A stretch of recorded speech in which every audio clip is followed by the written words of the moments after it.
Guys, how's it going out there? Rooster here in Tennessee, roostercb.com, and another used radio going up for sale, of course, on the website roostercb.com under used equipment and specials. And it's one you don't see a lot of, probably more rare actually than the Galaxy 99, and it's the Galaxy 88HL. The HL standing for high and low. Instead of having a variable power, it does have a high and low button there. And what we'll do, we'll just do a demo with this radio, the good, the bad. We'll try to point out any kind of flaws with it, try not to hide anything that it has that's imperfect or issues that it may have. We'll try to test the majority of the controls and show the output of it. It does have a new face on it. That was a new old stock face that was put on. The covers on it, they're okay. I mean, it's an older radio, guys, and it could probably use some new covers on it if you're, wanting to keep this thing and pimp it out or whatever. But they're okay. I've seen better and I've seen a lot worse. So that being said, if you guys, I don't even know how long it's been since I've done a video on one of these, but it's been a while. But if you're not familiar, we'll just go over the controls real quick. Volume, squelch, echo, mic gain, RF gain. Your band selector here has 8 bands, and then you've got a band button here that takes you to the high and low side of each band. Then your modes of operation, AM, FM, upper sideband, lower sideband, fine and coarse. So it's a little off right there on sideband. We can already see, well, let's see. The fine and coarse actually locks into place there, the coarse does. So is it really off? Who knows? We don't have a 6-digit on here to exactly tell. So it could be off a little bit, could be dead on. Who's to say? Roger beep does work. The noise blanker does work. Your freak counter off and on. And then the 10K button is actually not working. So just notice that. Again, just trying to do a thorough test of this thing, and that's actually not functioning on this radio. So if that's a deal breaker for you, sorry, that does not function. It does have a white LED in the meter light here, and we will let you hear. Let's see, we'll go ahead and do a receive test. Key up our Cobra 90. So that's just transmitting dummy load to show you the radio does receive, and it receives pretty well. And we'll just come over here and, give you guys a listen. Audio, check. Audio, check. 1, 2. 1, 2, 3. Audio, check. Radio check. Radio check.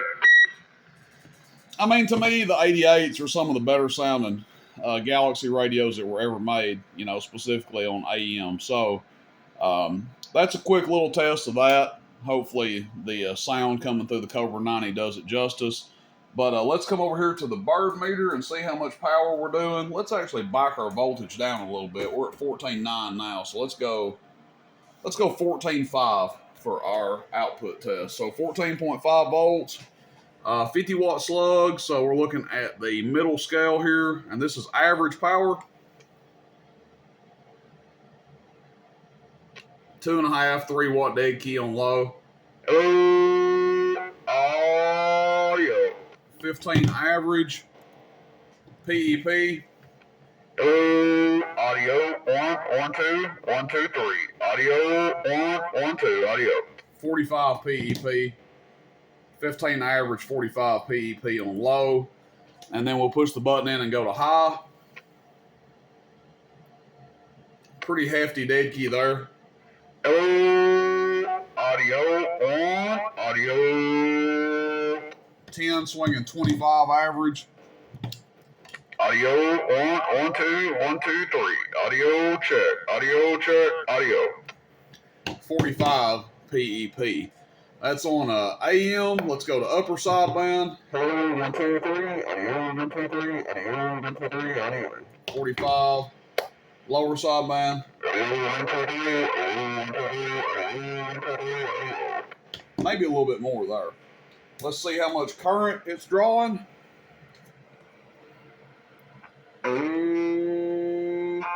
Almost 6 amps. So that's your output test of the radio. Now, one thing I'll tell you guys that I noticed about this thing is the channel selector on it, I believe, is just dirty where it's been sitting for so long. It probably needs to be thoroughly cleaned in there. I'd say, you know, the inside of the radio probably in general needs to be thoroughly cleaned. But the channel selector, I noticed when I first turned it on, we were having some crazy frequencies come up here. And I'll see if I can get it to reenact that. And it may not do it since it's warmed up. So I'm trying to, I mean, you guys can see I'm working it back and forth pretty good here, trying to get it to go crazy. There we go. You see how I made it jump a little bit there? So just something I want you guys to be aware of. I don't try to hide anything about any of these used radios. You know, obviously it would have been easy to end the video with the output power test and be like, okay, it's 100% good. Nothing wrong with it at all. But, I mean, yes, honestly, it's good enough. I mean, to talk on, you know, if you don't sit here and fidget with the channel selector, you'll probably be fine. But, again, I'm trying to get it to act up, and it's not quite wanting to do it. And I have worked this channel selector back and forth a lot, so that may have kind of worked the bug out of it.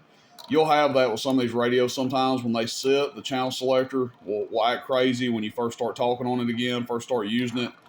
I mean, we even had segments that were trying to not show up on here when I first turned the radio on. So, but heck, it's doing good right there. So, may not be anything to worry about, guys. It's just something I wanted to put out there and make everybody aware of. If you're interested in this radio, you know, like I said, I was able to get the frequency to act up a little bit earlier when I was messing with the channel selector. But seems like it's good to go now. So, maybe partially because it's warmed up, maybe probably more than likely because I've worked that channel selector back so much, it's got kind of broken back in. So take it for what you will. 10K hop does not work. Plus 10K HZ does not work there. So everything else seems to be working pretty good on this radio.